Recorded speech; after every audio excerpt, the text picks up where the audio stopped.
हाय दोस्त नमस्कार।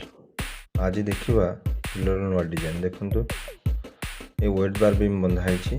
प्रथम देखु आम प्लेन जाली जाली आम वेट बार बीम बांधु। जदि कलम वन साइड थाए ताले ये प्रकार बीम बंधे बिल्डिंग लोडटा वेट बार बीम उपर कलम देखो ठिया तले प्लेन जाली अच्छी वेट बार बीम बंधा हो कलम स्ट्रेंथ को दी गुणित कराला। जब वन साइड थाए अपोजिट पार्टी राजी हो देखो ये प्लेन जाली कर बंधाई।